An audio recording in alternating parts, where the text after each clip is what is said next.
Italy is witnessing massive unrest as tens of thousands of pro-Palestinian demonstrators took to the streets. From blocking roads to clashing with police, protesters are demanding stronger action over Gaza. The demonstrations come at a time when international pressure is mounting, with countries like France already moving to formally recognize a Palestinian state. So how is this crisis unfolding and what does the global response look like? Hi, I am Chabi Kala. Let's break this down for you. Solo minuto nel sostenere il diritto alla sicurezza. Italian Prime Minister Giorgia Meloni came under fire from political opponents for her position on Gaza and refusal to immediately recognize a Palestinian state. As protests erupted, Meloni condemned the scenes in Milan as shameful. She said, and I quote, "Violence and destruction have nothing to do with solidarity, and that will not change a single thing in the lives of people in Gaza." The demonstrations in Italy came on the same day as France and other countries recognized a Palestinian state at the United Nations General Assembly in New York, following recognition by the UK, Australia and Canada on Sunday. Yesterday, Australia recognized the state of Palestine. We did not hesitate for a single moment in supporting Israel's right to security and self-defense after the October 7th massacre, a horror that will remain on the conscience of the terrorists who have been using civilians in Gaza as human shields for too long. Although Meloni has become increasingly critical of Israel's offensive in Gaza and insisted no Italian arms have been sold to Israel since the Hamas attack of October 7, 2023, she rejected immediate recognition and voiced opposition to EU trade sanctions on Israel. We call on all nations and all political forces to exert every possible pressure on Hamas to release the Israeli hostages still being held. Italy did not go as far as France in deciding to formally recognize a Palestinian state. France follows a number of European countries in backing statehood for Palestine, including Portugal, Spain, and Norway. Emmanuel Macron's high-profile move to recognize a Palestinian state at the United Nations was also met with criticism from some of his political opponents. Gaza must be rebuilt, the Palestinian economy must be relaunched. European Union officials have also toughened their language against Israel in recent weeks. The European Commission President called for an end to the offensive. We Europeans will set up a dedicated instrument for Gaza's reconstruction in coordination with other donors' efforts. Gaza must be rebuilt, the Palestinian economy must be relaunched, and I invite all of you to join in the effort to make this happen. Notably, Germany is one of Israel's closest allies in Europe. Still, its chancellor has become increasingly critical of Israel's military response in Gaza. However, for the German government, Palestinian statehood is not currently up for debate. But these are, of course, consequences of what the Israeli army started a few days ago, and the Israeli government decided to do nearly 2 weeks ago. And we have to fear seeing what just happened more frequently in the coming days in the course of the Israeli army's actions. This may be unavoidable.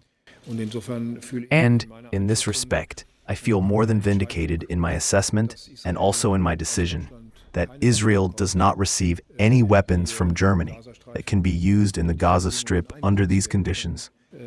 What the Israeli government is doing there, and what the Israeli army is doing in carrying out what the Israeli government wants, is not acceptable. And this event yesterday casts a heavy shadow over the otherwise, in all respects, justified course of action against Hamas. But the damage to the civilian population, to uninvolved third parties, in this case hospital staff, patients and journalists, is simply a consequence of this massive military action. As war continues to rage in the Gaza Strip, even after almost 2 years with more than 64,000 Palestinian casualties according to the reports, over 140 countries have already recognized a Palestinian state. India is also among these nations. South Africa reiterates its firm commitment to the creation of a contiguous Palestinian state existing peacefully side by side with the State of Israel along the 1967 borders with East Jerusalem as its capital. Israel has unleashed disproportionate punishment against the people of Palestine. And we say here today that the only solution to this conflict is a two-state solution. Yesterday, Australia recognised the state of Palestine.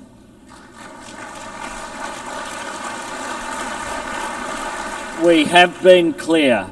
The terrorist organisation Hamas can have no role in Palestine's future. Our recognition was predicated on commitments from the Palestinian Authority, reaffirming Israel's right to exist in peace and security. Right now, Gaza is in the grip of a humanitarian catastrophe, and the Israeli government must accept its share of responsibility. Recognising the aspirations of the Palestinian people is about more than a seat, a voice and a vote in the councils of the world. It is about real hope for a place to call home. This is the same hope that sustained generations of Jewish people, the same hope that binds us all to our countries and cultures and drives us to want a better life for our children. Working together, we can build a future where instead of children in Gaza dying in pain, living in fear, or being taught to hate, they can go to school and build a life in larger freedom. The move by countries like UK, Australia and Canada follows through on their previous commitments to grant recognition if Tel Aviv fails to agree to a ceasefire in the ongoing conflict. We raise it as a pledge that Palestine will live, Palestine will rise, and Palestine will be free. Thank you.